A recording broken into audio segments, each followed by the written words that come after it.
A picture is worth 1,000 words refers to the fact that a complex idea can be conveyed with a single image.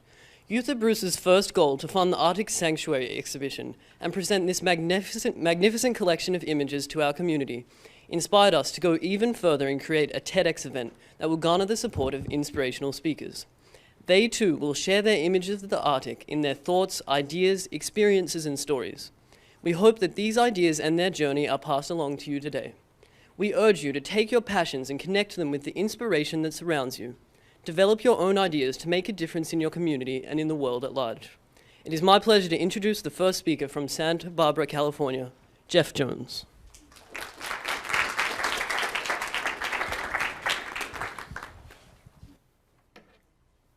Thank you. I want to start with a story. The year is 1990. Laurie Hoyle, who would become my wife and co-author, and I are making our first trip into the Arctic National Wildlife Refuge. We're part of a group of 6 people who will backpack for 12 days on the North Slope. Our trip begins with a bush plane flying us into a small landing strip on the tundra. Bush planes are small, so the pilot has to make 3 trips to ferry all of us and our gear. After the pilot unloads the 3rd flight, he takes off for the final time, leaving us behind. The sound of that plane starts to fade away into the distance.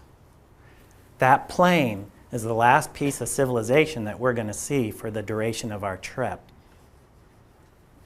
As the sound of the engine fades away completely, I become aware of how alone we are now in this huge wilderness.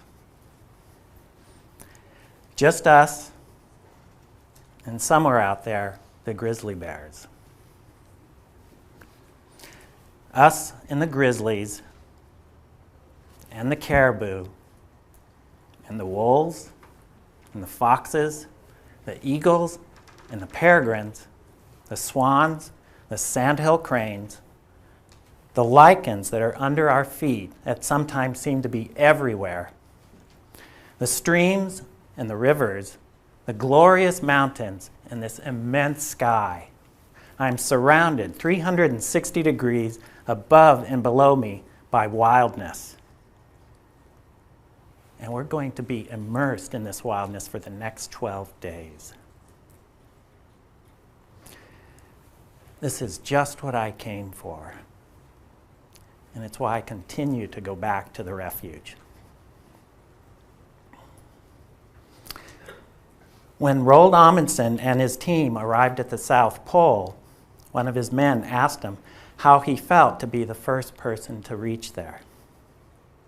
And he replied, "I'm happy to be alive." That's what I feel in the Arctic Refuge. Okay, no, not yet. This scene has a story too.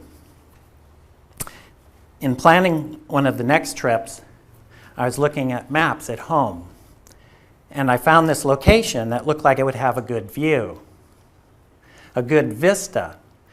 That's important to me because my photographic specialty is panoramic images.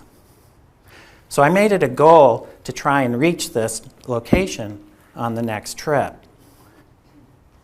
So on the next trip, from where we base camped, I walked for 13 hours to get to this location. The time of day of this is 10:15 at night. The view is looking south at some of the foothills and distant peaks of the Brooks Mountain Range. For the afternoon and evening, it had rained on and off. And what we see here in the sky mostly is the current break in rain. The next wave of rain is coming in from the west in the distance to the very right of the image, the blue sky.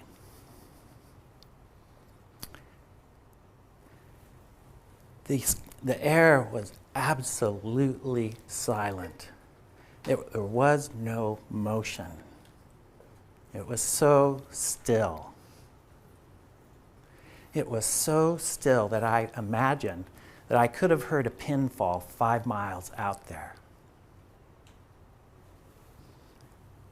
I know this sounds strange to our Western ear, but it seemed that all things within miles of me were as close and possible to me as these rocks are only 10 feet away in the front ground. Okay, next. Well, it's not always blissful in the Arctic Refuge. Nature poses many challenges. In winter, it's cold. This is early April, when the air temperature is seldom above 0 degrees Fahrenheit. This is the coastal plain, and the wind off of the Arctic Ocean, the frozen Arctic Ocean, blows unimpeded across the plain. This particular day, the temperature got up to minus 14 degrees, and there was about 10 to 12 miles an hour of wind. The Arctic Refuge has the greatest variety of plant and animal life of any conservation area in the circumpolar north. That's pretty amazing. And the reason that the refuge has such rich species diversity is because it has such great habitat diversity. It has all of these 5 zones, all in one piece of land.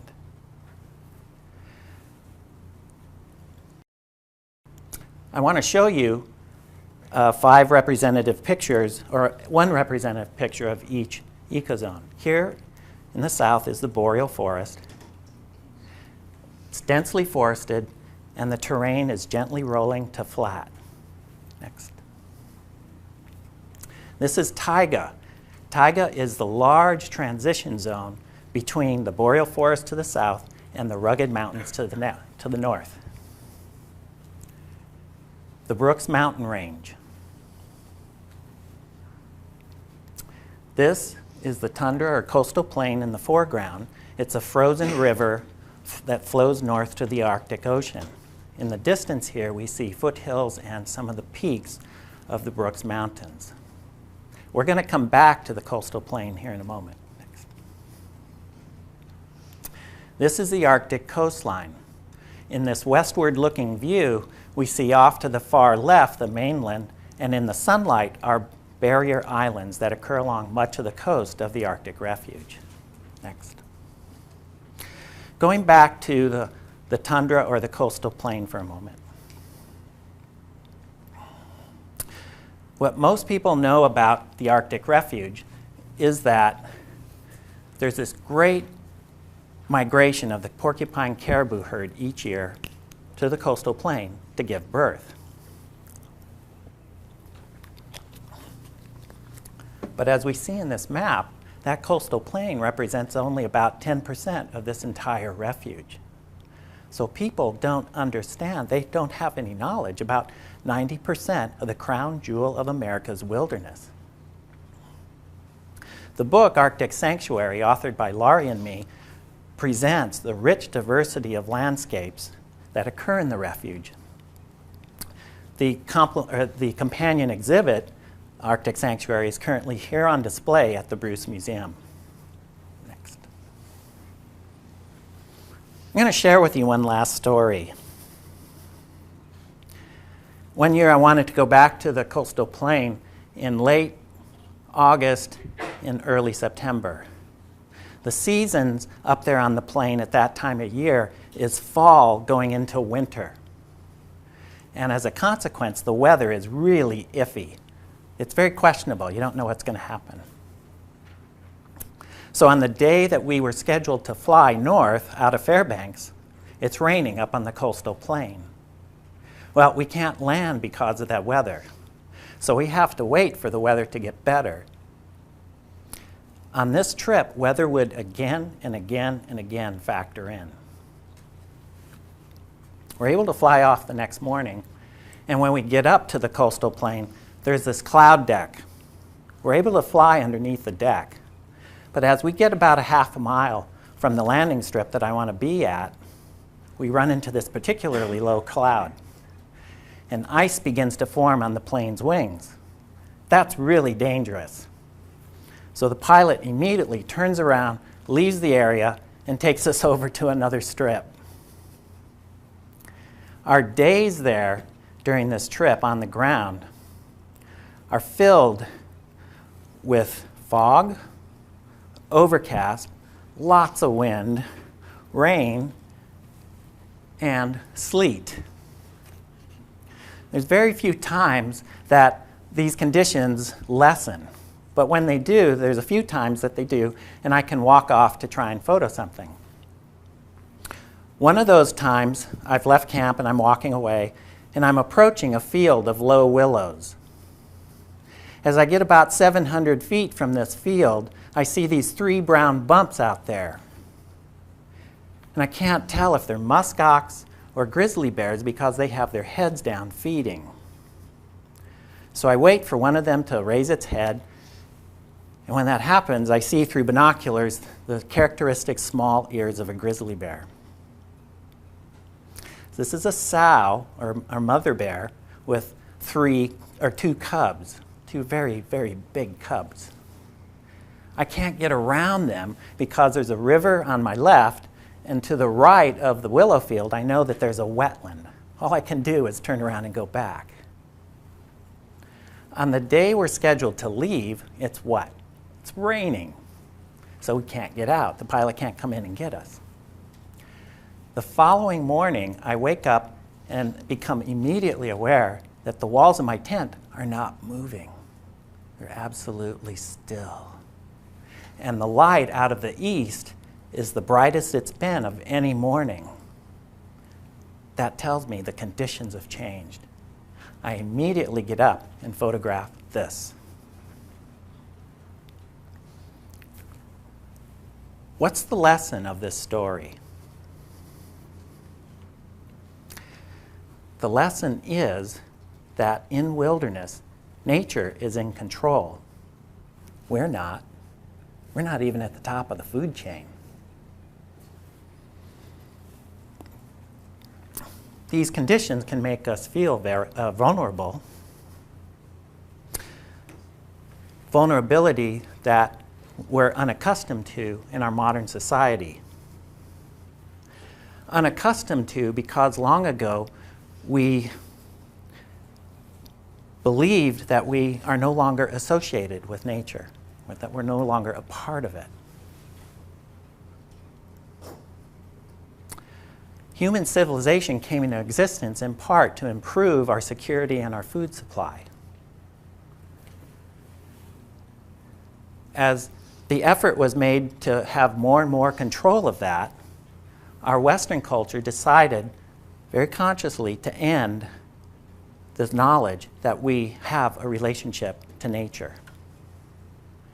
But we are related, and we are part of a much larger picture.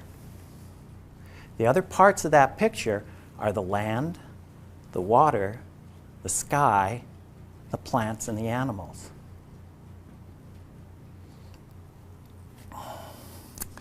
And these parts are interrelated. For example, when I'm camping in the refuge, I depend on the water I drink out of the streams and the rivers. Sarah James, who will be talking here this afternoon, her and other members of the Gwich'in Nation depend on the porcupine caribou herd. All of us, not only here in the room, but around the world, depend on the sky, the atmosphere. Our burning of fossil fuels has altered the atmosphere, and as a result, the atmosphere is affecting now all the other parts.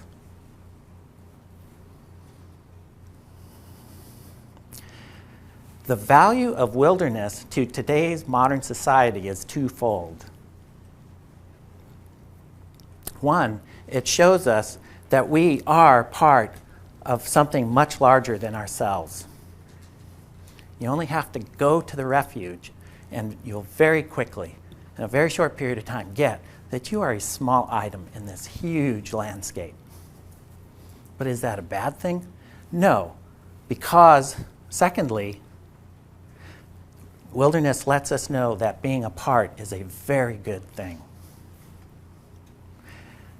To drink of the streams, to walk where the animals walk, to receive the greeting of the morning sky.